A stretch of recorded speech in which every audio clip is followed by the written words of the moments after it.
జగనన్న చెప్పిన ప్రతి ప్రోగ్రామ్ చేసుకుంటూ వెళ్ళాము. అలా గడప గడపకు మన ప్రభుత్వం ప్రోగ్రామ్ చేయమని చెప్పారు.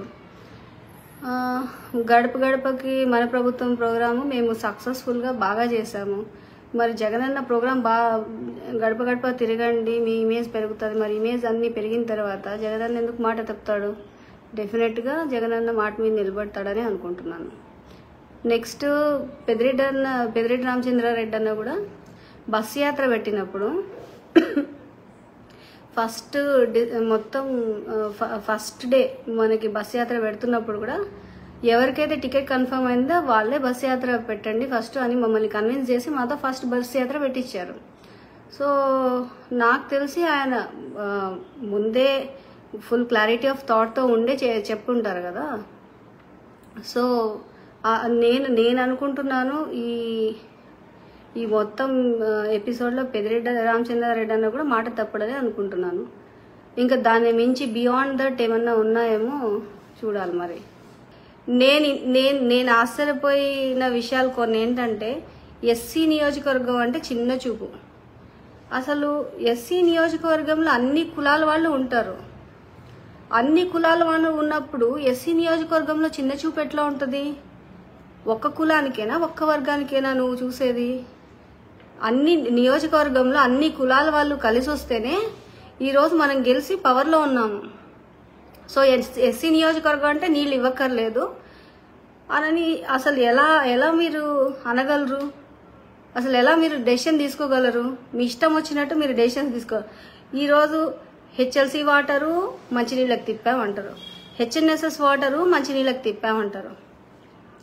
అలాగే ఈరోజు కుప్పంకి వెళ్తుందంట నీళ్లు, కానీ మనకు మాత్రం ఇవ్వరంట.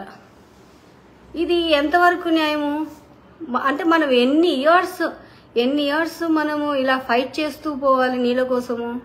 రైట్ రాయల్గా వచ్చే నీళ్లు ఎన్ని ఇయర్స్ మనం ఫైట్ చేసుకుంటూ వెళ్ళాలి? నాకు నిజంగానే కొద్దిగా అంటే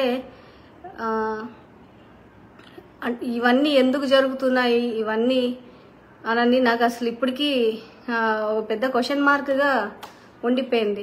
అంటే ఒక ఎస్సీ నియోజకవర్గంలో ఎస్సీ ఎమ్మెల్యే, అది కూడా ఫీమేల్, ఆత్మవిశ్వాసంతో ఉండడం తప్పు. అందరికీ అడిగిమడిగి ఉండాలి. ఎవరో ఈగో సాటిస్ఫై చేయడానికి వాళ్ళ కాళ్ళు పట్టుకోవాలి. నీళ్లు రాకపోయినా మాట్లాడకూడదు. మాట్లాడితే పెద్ద నేరం, అది చాలా చాలా పెద్ద తప్పు. సో ఈ ఐదేళ్లు నాకు ఒక అవకాశం ఇచ్చారు పబ్లిక్. దాన్ని నేను సద్వినియోగపరచుకోవాలనుకున్నా. ఈ 5 ఏళ్ళ తర్వాత ఏం జరుగుతుందో ఇవన్నీ తర్వాత ఆలోచించాలి. మరి నాకున్న ఈ 5 ఇయర్స్ టర్మ్లో ఎన్నిసార్లు నన్ను ఇబ్బంది పెట్టారు, ఎన్నిసార్లు నేను వాటర్ కోసం ఫైట్ చేయాల్సి వచ్చింది. అసలు నీళ్ల కోసము ఐఏబీ మీటింగ్లో మనం డిసైడ్ చేసేది పోయి ఏకంగా సీఎం ఆఫీస్కి వెళ్ళి నీళ్ల పంచాయతీలు తేల్చే స్టేజ్కి వెళ్ళిపోయింది.